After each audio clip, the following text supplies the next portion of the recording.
جو رمضان میں مرتا ہے اس کا حساب کوئی نہیں، اس کا حساب چل بھائی چھٹی کر۔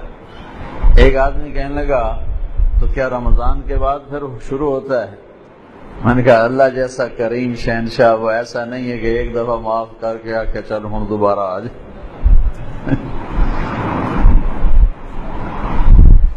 جب وہ ایک دفعہ اس نے چھوڑ دیا اب دوبارہ وہ اس کا کھاتا نہیں کھولے گا کہ چل آپ رمضان گزر گیا چل کان نہ پلے۔ وہ جس کو رمضان میں موت دے رہا ہے وہ کوئی اس کی نیکی اس نے پسند کی ہے۔ یہ کہتی ہیں اگر کوئی رمضان میں فوت ہو جائے تو کیا اس کو عذاب قبر ہوگا؟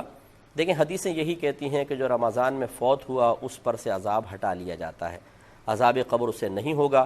اب بعض اوقات ایسا ہوتا ہے کہ کوئی بہت زیادہ گنہگار ہیں معروف، وہ رمضان میں فوت ہو جائے تو ہمارے لوگ وہی بات کہ وہ سمجھتے ہیں کہ شاید اس کی کثرت سے گناہ کی وجہ سے، اعلانیہ گناہ کی وجہ سے اللہ تعالیٰ پر یہ ایک ایسا اثر مرتب کر چکا ہے کہ اللہ اس سے ناراض ہو چکا ہے اور اب اس کی بخشش مغفرت ہو نہیں سکتی۔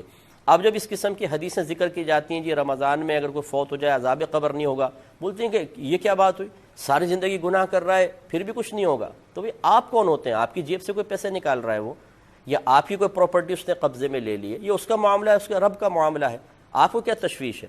بلکہ اس طریقے سے اللہ تبارک و تعالی کی تقسیم پر اعتراض کر کے آپ گناہگار ہوں گے۔ آپ نے نیک عمل کر کے کون سا کمال کر لیا ہے؟ یہ آپ کا کمال نہیں، یہ اللہ تبارک و تعالیٰ کا کرم ہے کہ اس نے آپ کو بے شمار گناہوں سے بچایا ہوا ہے۔ تو یہ ہمارا کوئی کمال نہیں ہے۔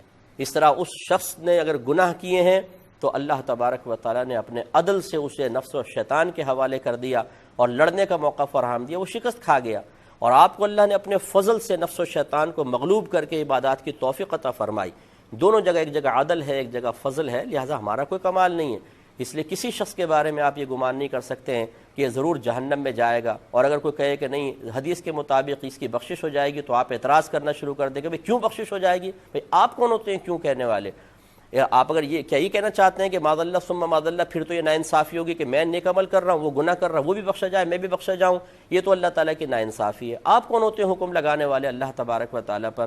اس لیے وہ کتنا ہی گناہ گار اور پاپی ہو، ساری زندگی شرابیں پیتا رہے، ساری زندگی زنا کرتا رہے، اللہ تعالیٰ اس کے بندے کا معاملہ ہے۔ ہو سکتا ہے وہ شخص ایسی توبہ، موت سے پہلے ایسی توبہ کر چکا ہو کہ اللہ تعالیٰ اس کی سارے گناہ بخش دے، بغیر توبہ کے بھی مر گیا لیکن اللہ تبارک و تعالیٰ نے اس کو رمضان میں موت دے دی، اور کسی نے اس کے لیے دعا کر دی، اللہ تعالیٰ اس کے وسیلے سے بھی اس کو بخش سکتا ہے۔ میرے آقا صلی اللہ علیہ وسلم نے ارشاد فرمایا کہ میری امت گناہوں سمیت قبر میں جائے گی اور مغفرت شدہ اٹھے گی، اور اس کی وجہ بیان فرمائی لوگوں کی دعائیں مغفرت کی بنا پر۔ یہ شرح الصدور کے اندر یہ حدیث پاک موجود ہے۔ تو پوری امت کے ساتھ یہ معاملہ نہیں، لیکن اکثر کے ساتھ ایسا معاملہ ہے، کیونکہ بعض سرکار کے امتی جہنم میں بھی جائیں گے اور پھر آپ کی شفاعت سے وہ باہر آئیں گے، لیکن یہ اکثر لوگوں کے بارے میں سرکار کا قول ہے کہ میری امت گناہوں سمیت۔ ایک روایت میں ہے کہ میری امت گناہ سمیت قبر میں جائے گی تو جمعے تک انہیں عذاب ہوگا، اگر عذاب ہو رہا ہے جمعے کے بعد عذاب اٹھا لیا جائے گا۔ یہ تو میری اللہ کی مرضی ہے نا، تو اس طریقے سے ہمیں اللہ تعالیٰ کی تقسیم پر معترض نہیں ہونا چاہیے۔ اللہ نہ کرے، خدا نہ خواستہ آپ ابھی بڑے پپو ہیں، نیک ہیں، پرہیزگار ہیں، اور پھر آپ سے کوئی خطا ہو جائے تو اب آپ اپنے بارے میں کیا کہیں گے کہ ضرور آپ کی گرفت ہونی چاہیے، ضرور آپ کو رسوا ہونا چاہیے، ضرور بری موت آنی چاہیے، ضرور عذاب قبر ہونا چاہیے، ضرور میدان معاشر میں آپ کو ذلیل کیا جانا چاہیے؟ نہیں، اپنے بارے میں کیا گمان کریں گے؟ اللہ تعالیٰ بخش دے تو اس کی مہربانی ہے، تو بس یہ دوسرے کے بارے میں رکھیں، وہ ہمارا مسلمان بھائی ہے یا بہن ہے، اگر ساری زندگی گناہ بھی کرتے رہے اس نے ہمارا تو کچھ نہیں بگاڑا، نہ اللہ کا اس نے بگاڑا ہے، ہاں اپنا بگاڑا ہے، اب اللہ کی مرضی ہے چاہے تو بخش دے۔ اس طرح کسی کو مایوس کرنے کی حاجت نہیں ہوتی ہے، نہ اس طرح